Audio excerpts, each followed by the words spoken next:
Saudaraku, perlu diketahui bahwa perbuatan yang dilakukan orang di kuburan bisa dibagi menjadi 3 macam. Pertama, perbuatan yang disyariatkan, yaitu seperti ziarah kubur untuk mengingat akhirat dan untuk mendoakan ahli kubur dengan tanpa mengadakan persiapan bepergian. Dan disyariatkan bagi penziarah kubur untuk membaca doa ini: Assalamualaikum dara qaumin mu'minin wa inna insyaallahu bikum lahiqun. Yarhamullahul mustaqdimina minkum wal mustakhirin. Kemudian menuju ke kubur orang yang akan diziarahi dan mengucapkan salam kepadanya serta mohonkan ampun dan rahmat kepada Allah untuknya. Kedua, perbuatan bid'ah yang bertentangan dengan kesempurnaan tauhid dan bisa membawa kepada syirik besar. Ini seperti orang yang pergi ke kuburan untuk melakukan bentuk ibadah di dalamnya, seperti membaca Al-Quran, salat dan semisalnya dengan niat karena Allah. Juga termasuk bid'ah adalah mendirikan bangunan di atas kubur yang menjadikan sebuah kuburan lebih tinggi dari kubur yang lain. Sebab jelas sekali bagi kita pesan Rasulullah sallallahu alaihi wasallam kepada Ali bin Abi Thalib yang sudah disebut di atas. Jangan kamu biarkan sebuah kubur yang tinggi menonjol tanpa kamu ratakan. Hal lain yang termasuk bid'ah adalah mengecat dan menembok kuburan serta memasang lampu padanya. Dan satu bid'ah lagi yang terjadi pada zaman ini adalah membangun masjid di atas kuburan untuk sholat atau memakamkan mayat di dalam masjid dengan dalih untuk memuliakannya. Padahal para ulama sudah sepakat bahwa sebuah masjid yang dibangun di dalam kuburan harus dipindah. Dan kalau ada mayat di dalam masjid juga harus dipindahkan keluar masjid bersama kuburan masyarakat muslim yang lain.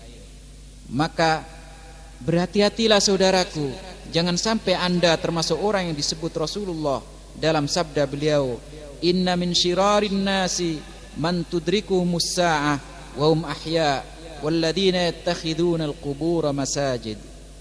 Seburuk-buruk manusia adalah orang yang mendapatkan hari kiamat dalam keadaan hidup, dan orang-orang yang menjadikan kuburan sebagai masjid, tempat beribadah. Kemudian yang ketiga adalah sebuah bencana dan musibah besar yang telah terperosok ke dalamnya sebagian orang yang mengaku beriman. Inilah perbuatan syirik yang secara mutlak bertentangan dengan tauhid, yaitu memberikan suatu ibadah bukan kepada Allah tetapi kepada mayit yang ada di dalam kuburan, seperti berdoa kepadanya, meminta istri atau anak atau pekerjaan, sambil menadahkan tangan bukan kepada pencipta langit dan bumi, tetapi kepada mayit yang lemah itu, yang tak bisa memberi manfaat apa-apa, yang tidak bisa menolong dirinya sendiri apalagi orang lain. Allah Subhanahu wa taala berfirman, in tad'uhum la yasma'u du'aakum walau sami'u mastajabu lakum wa yawmal qiyamati yakfuruna bi syirkikum wa la yunabbi'uka mithlu khabir. Jika kamu menyeru mereka, mereka tiada mendengar seruanmu, dan kalau mereka mendengar, mereka tidak dapat memperkenankan permintaanmu, dan di hari kiamat mereka akan mengingkari kemusyrikanmu, dan tidak ada yang dapat memberikan keterangan kepadamu sebagaimana yang diberikan oleh Zat yang Maha Mengetahui. Dan termasuk bid'ah dalam kategori ini adalah apa yang dilakukan oleh sebagian orang, yaitu melemparkan uang atau perhiasan ke dalam kuburan dengan meyakini bahwa sang mayit yang ada di dalam kubur akan menyimpan harta tersebut dan akan memberikan imbalan atas perbuatannya itu. Dan syaitan terus saja menyeret manusia sampai-sampai ada orang yang tawaf mengelilingi kuburan, membayar nadar dan menyembelih hewan untuk kuburan dan seterusnya.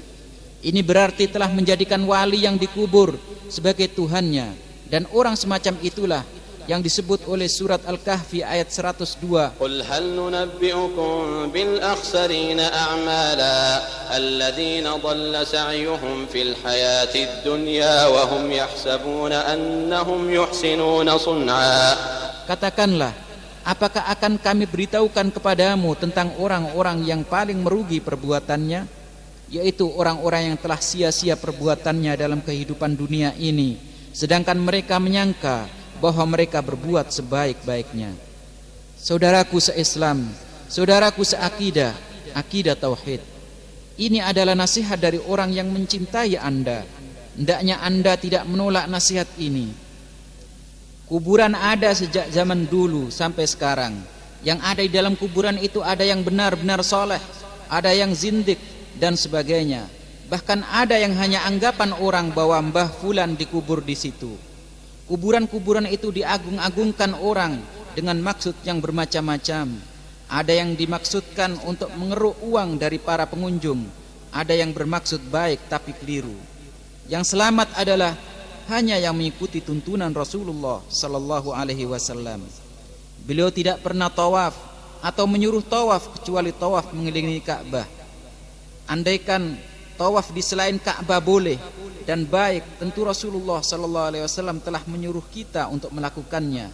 Sebab Allah Subhanahu wa taala telah menyatakan bahwa Rasulullah itu harisun alaikum, sangat menginginkan keimanan dan keselamatan bagimu.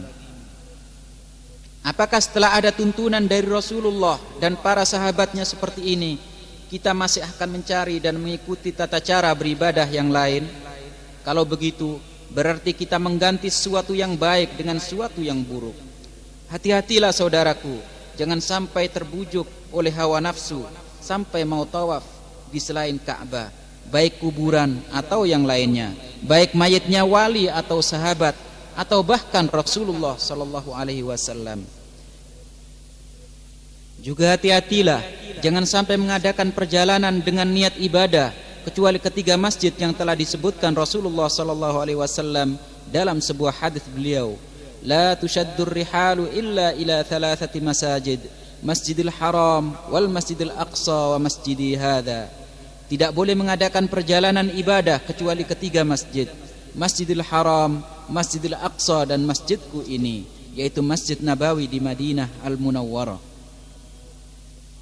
Inilah orang yang agamanya kita ikuti, telah melarang kita dan mengingatkan kita untuk tidak mengadakan bepergian ke selain tiga masjid tersebut di atas. Maka jangan sampai kita mengadakan bepergian ke kuburan wali fulan atau kuburan mbah fulan.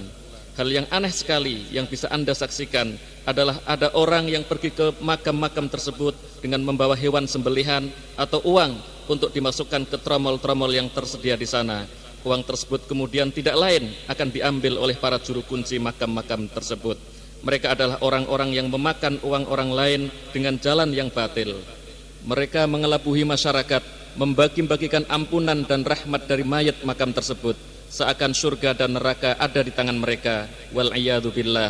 Saudaraku, tawakallah kepada Zat yang hidup, yang tidak mati. Kerjakanlah usaha Anda dengan memohon pertolongan kepada Zat yang malu untuk menolak permohonan Anda ketika Anda mengangkat tangan memohon kepadanya. Menghadaplah kepada Zat yang telah menyuruh Anda untuk menghadap kepadanya langsung tanpa perantara. Allah Subhanahu wa taala berfirman, "Wa idza sa'alaka 'ibadi 'anni fa inni qarib ujibu da'watad da'i idza da'an falyastajibu li wal yu'minu bi la'allahum yarshudun." Dan apabila hamba-hambaku bertanya kepadamu tentang aku, maka jawablah bahwasanya aku dekat. Aku mengabulkan permohonan orang-orang yang berdoa apabila ia memohon kepadaku. Maka hendaklah mereka itu memenuhi segala perintahku, dan hendaklah mereka beriman kepadaku agar mereka selalu berada dalam kebenaran. Oleh karena itu, jika Anda dalam keadaan terpepet, jangan lupa bahwa tidak ada tempat bersandar kecuali kepada Allah, dan bahwa Allah lah yang dapat menolong orang yang terpepet, yang dapat memberikan jalan keluar bagi orang yang menghadapi kesulitan. Amman yujibul mudtarra idza da'ahu wa yakshifu as-su'a wa yaj'alukum khulafa'al ard a ilahum ma'allah. Atau siapakah yang memperkenankan doa orang yang dalam kesulitan apabila ia berdoa kepadanya, dan yang menghilangkan kesusahan, dan yang menjadikan kamu manusia sebagai khalifah di bumi? Apakah di samping Allah ada Tuhan yang lain? Saudaraku, mungkin sekarang Anda berkata, kita adalah orang-orang yang mengangkat dua telapak tangan memohon kepada Allah. Tapi bagaimana cara yang benar yang dianjurkan oleh Allah dan Rasul-Nya agar doa dan tawasul kita diterima dan dikabulkan oleh Allah Subhanahu wa taala? Ketahuilah saudaraku bahwa tawasul itu ada tiga macam. Pertama, tawasul yang disyariatkan, yaitu tawasul kepada Allah Subhanahu wa taala dengan asmaul husna dan sifat-sifat mulia Allah, seperti berdoa dengan lafaz di bawah ini. Allahumma inni as'aluka bi annaka antallahul ladzi la ilaha illa an taghfirli khati'ati wa tuslihali dini wa dunyaya. Ya Allah, sungguh aku memohon kepadamu dengan bertawassul bahwa sesungguhnya Engkaulah Allah yang tiada Tuhan selain Engkau. Ampunilah dosaku dan perbaikilah untukku urusan agama dan duniaku. Dan termasuk tawassul yang disyariatkan adalah berdoa kepada Allah dengan perantara amal soleh, seperti yang dilakukan oleh 3 orang yang terperangkap di dalam gua. Yang pertama, berdoa kepada Allah dengan bertawassul dengan perbuatan baiknya kepada kedua orang tuanya. Yang kedua, berdoa dengan bertawassul dengan perbuatannya dalam menjaga kehormatan dirinya. Dan yang ketiga, berdoa dengan bertawassul dengan sifat jujur dan adilnya. Dan pada saat itulah doa mereka diterima dan dikabulkan oleh Allah Subhanahu wa taala. Mereka dapat keluar dari gua setelah berdoa dengan Allah dengan perantara amal soleh. Dan juga termasuk tawassul yang disyariatkan adalah berdoa kepada Allah dengan perantara doa orang yang soleh yang masih hidup. Sebab para sahabat dulu datang kepada Rasulullah sallallahu alaihi wasallam memohon agar beliau berdoa kepada Allah untuk mereka. Dan setelah Rasulullah wafat, mereka tidak datang ke makamnya, tetapi datang kepada orang-orang soleh yang masih hidup, seperti yang dilakukan oleh Umar bin Khattab. Beliau datang kepada Al-Abbas memohon agar berdoa kepada Allah memohon hujan. Beliau berkata, "Ya Allah, dulu kami memohon hujan kepadamu dengan perantara doa nabimu, dan sekarang dia sudah wafat, maka sekarang kami memohon hujan kepadamu dengan perantara paman nabimu. Berdoalah wahai Al-Abbas kepada Allah, memohonlah hujan untuk kita." Yang kedua, tawassul bid'ah, yaitu bertawassul dengan cara yang tidak terdapat dalam syariah, seperti bertawassul dengan perantara diri para nabi atau orang soleh atau dengan kehormatan mereka, seperti berdoa dengan mengatakan, "Ya Allah, aku meminta kepadamu dengan perantara kehormatan nabimu," dan yang semisalnya. Doa-doa semacam ini tidak pernah diperintahkan oleh Rasulullah. Padahal kalau doa semacam itu dibolehkan, pasti Rasulullah telah mengajarkannya kepada kita. Yang ketiga, tawassul syirik, yang menjadikan orang yang melakukannya keluar dari Islam, yaitu beribadah kepada selain Allah dan menjadikan para mayit sebagai perantara di dalam beribadah kepada Allah. Dan itu sama persis dengan syiriknya kaum musyrikin Makkah pada zaman Nabi dulu. Mereka mengatakan seperti dikutip Al-Quran, "Ma na'buduhum illa liyuqarribuna ilallahi zulfa." Kami tidak menyembah mereka, melainkan supaya mereka mendekatkan kami kepada Allah dengan sedekat-dekatnya. Dengan demikian tidak ada bedanya antara mereka dan kaum musyrikin Makkah tersebut. Saudaraku, seorang mayit yang ada di dalam kubur itu, rohnya sudah kembali kepada penciptanya. Dia tidak bisa memberikan manfaat apa-apa terhadap dirinya. Maka bagaimana mungkin dia dapat memberikan manfaat terhadap orang lain? Cobalah renungkan baik-baik hal itu. Rasulullah sallallahu alaihi wasallam bersabda, "Jika anak Adam mati, maka terputuslah amalnya kecuali 3 hal: sedekah jariyah, atau ilmu yang bermanfaat, atau anak soleh yang berdoa baginya." Mayit adalah demikian halnya. Bagaimana dia didatangi dan dimintai sesuatu yang dia sendiri tidak memilikinya.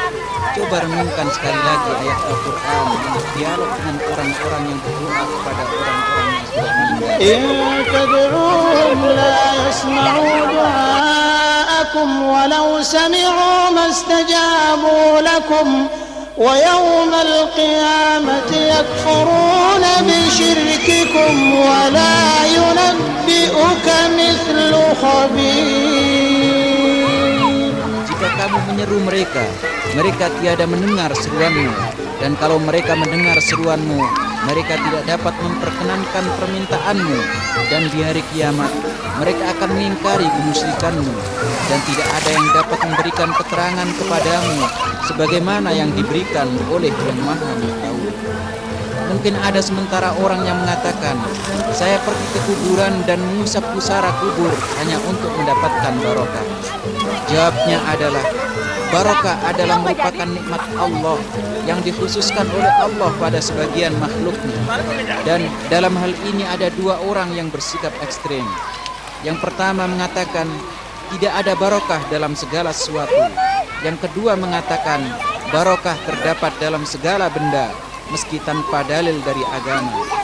Saudaraku, Nabi kita telah menjelaskan hal-hal yang mempunyai barokah, dan tidak ada barokah kecuali pada hal-hal yang telah dijelaskan oleh Al-Quran dan Sunnah. Di antara hal yang bisa diharapkan barokahnya adalah Lailatul Qadar dan 3 masjid, Masjidil Haram, Masjidil Aqsa, dan Masjid Nabawi. Barokah 3 masjid itu adalah berupa tambahan pahala bagi orang yang sholat di dalamnya, bukan dengan mengusap dinding-dindingnya atau pintunya atau batunya, kecuali 2 sudut Ka'bah, Rukun Yamani dan Hajar Aswad. Rasulullah SAW menjelaskan, sholat sekali di masjidku ini lebih baik daripada sholat 1000 kali di masjid lain selain Masjidil Haram. Hal lain yang mengandung barokah adalah air Zam-Zam, karena Rasulullah SAW telah menegaskan bahwa air Zam-Zam itu penuh barokah. Dan perlu diketahui bahwa setiap perbuatan yang disyariatkan oleh agama adalah perbuatan yang diberkahi. Adapun manusia, diri tubuhnya tidak ada yang berbarokah kecuali para nabi di saat hidupnya, terutama Nabi kita Muhammad sallallahu alaihi wasallam. Boleh tabarruk kepada Rasulullah pada saat beliau masih hidup, yaitu bertabarruk dengan bekas diri beliau yang kelihatan, seperti rambut, keringat, dan pakaian beliau. Hanya saja pada zaman sekarang bekas diri beliau itu sudah tidak ada yang tersisa lagi. Adapun selain beliau tidak boleh bertabarruk dengan dirinya, termasuk orang soleh sekalipun. Ini sudah menjadi kesepakatan para sahabat radhiyallahu anhum. Maka hati-hatilah jangan sampai menyalahi tuntunan Rasulullah sallallahu alaihi wasallam dengan menganggap seorang tertentu diri tubuhnya memiliki barokah. Hati-hatilah jangan sampai menjulurkan tangan Anda untuk mengusap-usap tubuh seorang dengan anggapan dia punya barokah. Sebab hal seperti itu tidak dimiliki oleh Abu Bakar, Umar, dan para sahabat yang lain. Lalu bagaimana dengan orang-orang yang derajatnya di bawah mereka? Perlu diingat juga bahwa tidak boleh mengusap atau mengecup batu atau tanah atau lainnya kecuali yang telah dibolehkan oleh Rasulullah sallallahu alaihi wasallam. Dan Rasulullah tidak pernah menyebutkan adanya batu yang boleh digunakan untuk beribadah kepada Allah kecuali 2. Pertama, Hajar Aswad dengan mengecupnya kalau mungkin. Kalau tidak, cukup dengan memberikan isyarat kepadanya dengan tangan. Yang kedua, Rukun Yamani, yaitu diusap dengan tangan kanan. Selain 2 sudut Ka'bah ini tidak boleh diusap dalam rangka beribadah kepada Allah Subhanahu wa taala.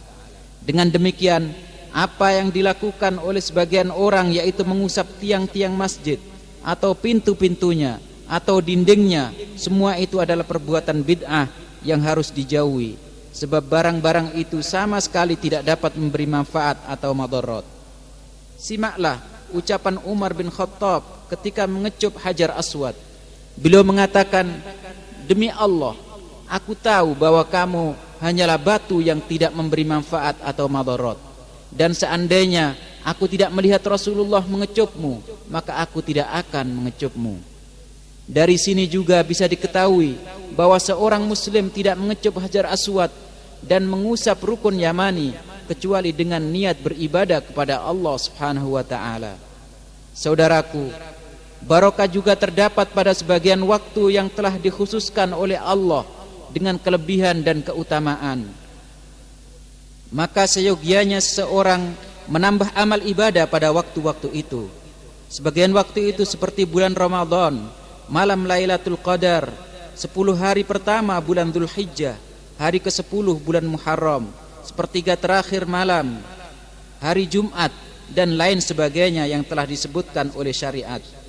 Sedang yang tidak ada dalilnya dari syariah tidak boleh dilaksanakan, seperti apa yang selama ini dilakukan oleh sebagian orang, yaitu serangkaian ibadah yang dilakukan pada peringatan Maulid atau malam Isra Mi'raj atau malam nisfu Sya'ban. Mereka melakukan ibadah pada waktu-waktu itu seakan Rasulullah sallallahu alaihi wasallam belum menyempurnakan agama mereka, maka mereka pun menambahkan hal baru agar sempurna, padahal Allah Subhanahu wa taala sudah menegaskan, Al-yawma akmaltu lakum dinakum wa atmamtu alaikum ni'mati wa raditu lakumul Islam dina. Pada hari ini telah aku sempurnakan untukmu agamamu, dan telah kucukupkan kepadamu nikmatku, dan telah kuridhoi Islam itu jadi agama bagimu. Lebih parah lagi, mereka tidak hanya melakukan ibadah-ibadah yang disangka disyariatkan oleh agama pada waktu-waktu tersebut di atas, tapi lebih dari itu, mereka mengisinya dengan nyanyian-nyanyian dan hal-hal yang tidak berguna, bahkan kadang-kadang dengan berbagai macam joget dan tarian. Mudah-mudahan kita dilindungi Allah Subhanahu wa taala dari perbuatan mereka yang mengaku cinta Nabi itu, tapi mereka menyelisihi tuntunannya. Mereka mengambil tuntunan yang lain, padahal Rasulullah sallallahu alaihi wasallam bersabda, "Man raghiba an sunnati falaysa minni." Barang siapa tidak senang dengan sunnahku, maka dia tidak termasuk golonganku. Saudaraku, dalam Islam tidak ada hari raya kecuali hari raya Idul Fitri dan Idul Adha. Maka hati-hatilah jangan sampai menghadiri peringatan-peringatan hari raya yang lain. Sebab kalau Anda lakukan hal itu, berarti Anda telah melakukan suatu bid'ah dan ikut menyebarkannya. Ketahuilah bahwa apa yang diturunkan oleh Allah untuk kita sudah cukup. Saudaraku, di antara hal yang dilakukan orang adalah menunaikan umroh pada bulan Rajab. Ini tidak ada dalil yang menyebutkan keutamaannya. Maka mengkhususkan bulan Rajab untuk menunaikan umroh adalah perbuatan yang mengada-ada di dalam agama. Umroh pada dasarnya merupakan ibadah agung. Pelaksanaannya di bulan Ramadan lebih utama dibanding bulan-bulan yang lain. Adapun bulan Rajab, maka tidak ada dalil yang menyebutkan keutamaan melaksanakan umroh di dalamnya. Saudaraku, manusia adalah makhluk yang lemah, seperti telah dinyatakan oleh Allah Subhanahu wa taala dengan firman-Nya, "Wa khuliqal insanu dha'ifa." Dan manusia dijadikan bersifat lemah. Suatu saat bisa terkena penyakit dan memerlukan pengobatan dan ruqyah atau mantra dari orang lain. Rasulullah sendiri diriwayatkan pernah melakukan ruqyah untuk para sahabatnya, dan beliau sendiri pernah diruqyah oleh malaikat Jibril. Dengan demikian berarti ruqyah itu hal yang disyariatkan oleh Islam. Hanya saja ada hal-hal yang harus diketahui berkenaan dengan ruqyah ini, yaitu sebagai berikut. Pertama, tidak boleh melakukan ruqyah kecuali dengan lafaz Al-Quran dan hadis atau doa yang baik yang tidak mengandung kalimat-kalimat syirik. Seorang sahabat suatu ketika datang kepada Rasulullah sallallahu alaihi wasallam mengadukan rasa sakit di perutnya. Maka beliau mengatakan kepadanya, "Letakkan tanganmu pada bagian tubuh yang merasakan sakit dan bacalah Bismillah 3 kali dan baca 7 kali A'udzu bi'izzatillahi wa qudratihi min syarri ma ajidu wa uhadir." Juga diriwayatkan bahwa Rasulullah kalau salah seorang dari keluarganya sakit, beliau meniupnya dengan membaca surat Al-Falaq dan surat An-Nas. Itulah beberapa contoh dari ruqyah yang disyariatkan. Adapun ruqyah yang diharamkan adalah ruqyah dengan lafaz-lafaz yang tidak bisa dipahami maknanya atau mengandung kalimat-kalimat syirik, seperti minta bantuan makhluk atau minta penyembuhan kepada Allah dengan perantara kehormatan fulan ini, fulan itu. Semua ini tidak boleh dan tidak akan bermanfaat, tapi justru akan memberikan madarat. Kedua, orang yang diruqyah tidak boleh punya keyakinan bahwa kesembuhannya berada di tangan orang yang meruqyah, tetapi hanya di tangan Allah Subhanahu wa taala. Ketiga, orang yang sakit dan memerlukan ruqyah hendaknya memilih orang yang soleh, yang berpegang teguh kepada Al-Quran dan As-Sunnah, dan akan lebih baik kalau bisa meruqyah dirinya sendiri. Keempat, harus diingat, jangan sampai mendatangi tukang sihir dan dukun untuk meminta kesembuhan dan terlaksananya suatu harapan. Harus diingat bahwa seorang tukang sihir tidak menjadi tukang sihir sampai dia kufur kepada Allah dan kepada apa yang diturunkan kepada Rasulullah sallallahu alaihi wasallam. Jadi dia adalah kafir dan perbuatannya adalah perbuatan kufur, dan mendatanginya adalah suatu dosa besar. Rasulullah sallallahu alaihi wasallam bersabda, "Jauhilah 7 perkara yang mencelakakan," dan beliau menyebutkan salah satunya adalah sihir. Wala yuflihus sahiru haitsu ata, dan tidak akan menang tukang sihir itu dari mana saja ia datang. Demikian juga dukun dan tukang nujum, mereka adalah orang-orang yang mengaku mengetahui barang gaib, dan barang siapa mengaku mengetahui barang gaib, maka kafirlah ia. Allah Subhanahu wa taala berfirman, "Qul la ya'lamu man fis samawati wal ardil ghaiba illallah." Katakanlah, tidak ada seorang pun di langit dan di bumi yang mengetahui perkara yang gaib kecuali Allah. Maka barang siapa mendatangi tukang sihir atau dukun atau tukang nujum dengan maksud bertanya tentang sesuatu yang akan terjadi di masa datang, seperti bertanya apakah bepergiannya akan menguntungkan atau tidak, hukumnya adalah jelas, seperti yang ditegaskan oleh Rasulullah sallallahu alaihi wasallam dengan sabda beliau, barang siapa mendatangi seorang dukun dan mempercayai apa yang dikatakannya, maka dia telah kufur terhadap apa yang diturunkan kepada Muhammad. Dan sabda beliau lagi, barang siapa mendatangi seorang dukun dan bertanya kepadanya tentang sesuatu, maka sholatnya tidak diterima selama 40 malam. Hadis riwayat Muslim. Selanjutnya tentang tamimah atau jimat.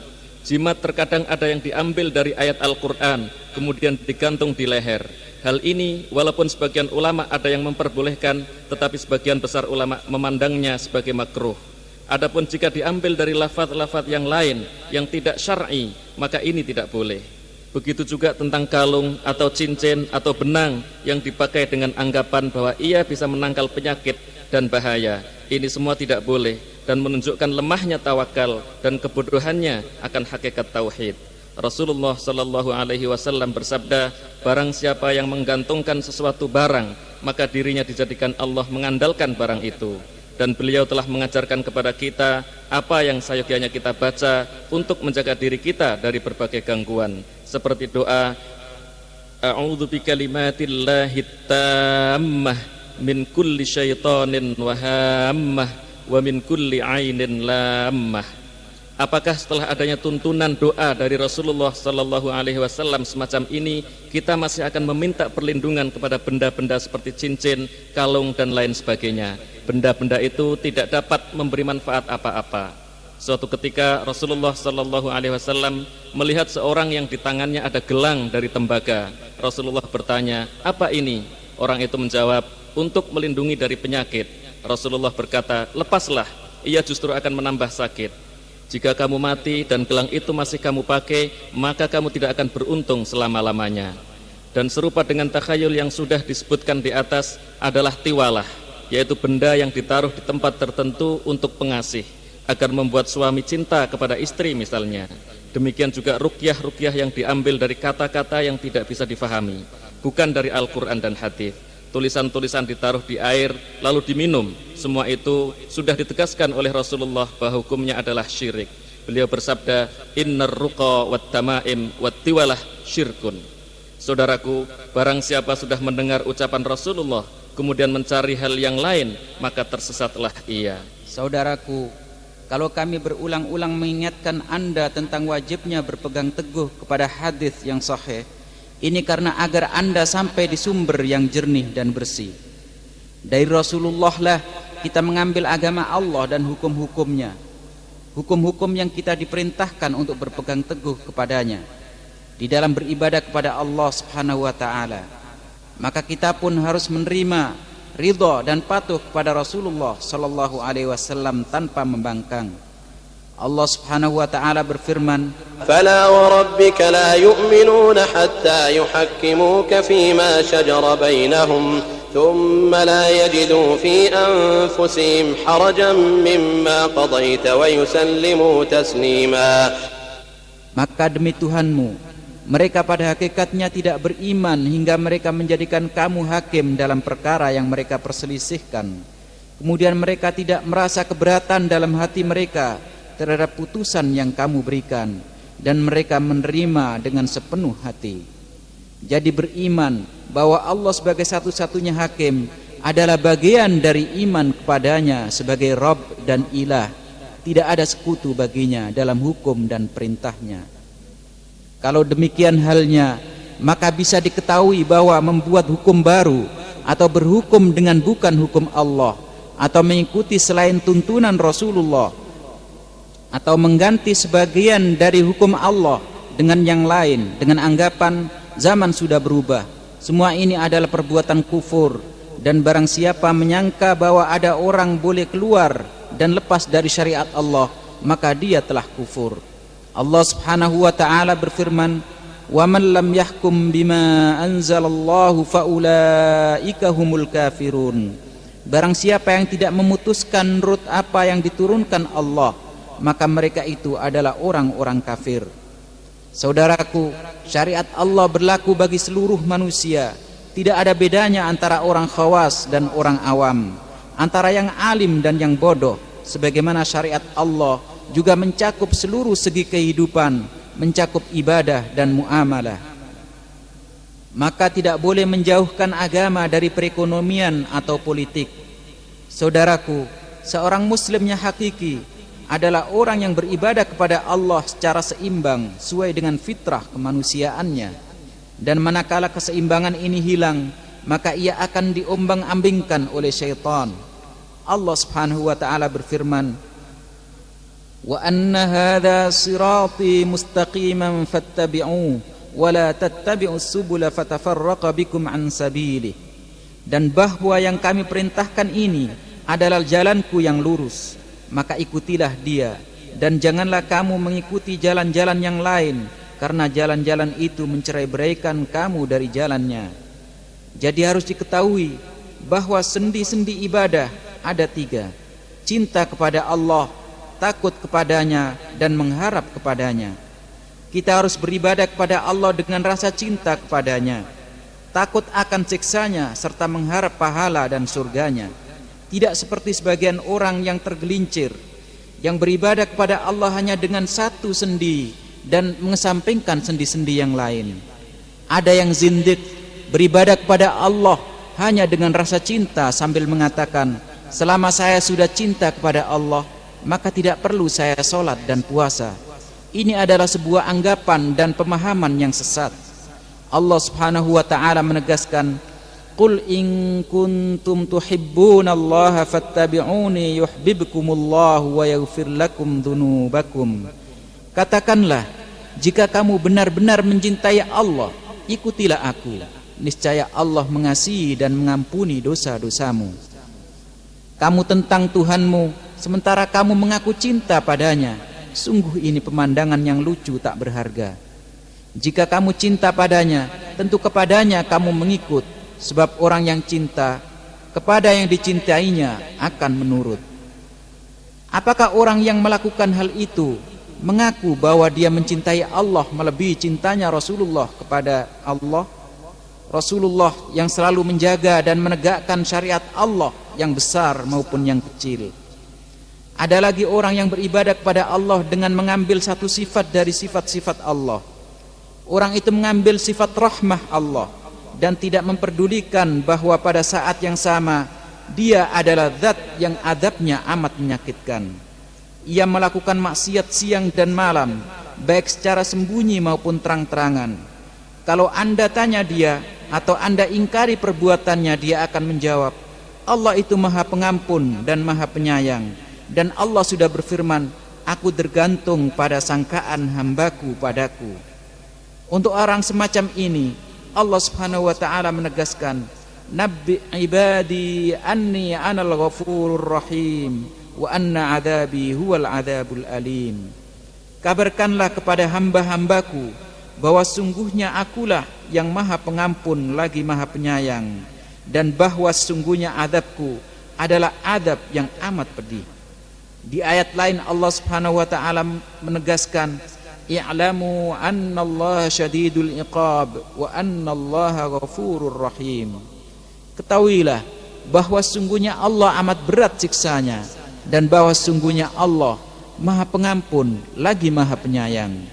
Dengan demikian, orang yang menyepelekan larangan-larangan Allah dan menerjangnya tanpa menghargainya, berarti dia tidak berprasangka baik terhadap Allah. Sebab berprasangka baik kepada Allah itu menuntut beriman akan keluasan rahmatnya dan akan azabnya yang amat pedih sekaligus. Dan satu hal lagi, golongan ketiga, yaitu orang-orang yang menyembah Allah dengan satu sendi yang lain, yaitu takut kepada Allah Subhanahu wa taala serta melalaikan sisi rahmatnya, sampai-sampai mereka mengkafirkan orang yang melakukan dosa besar.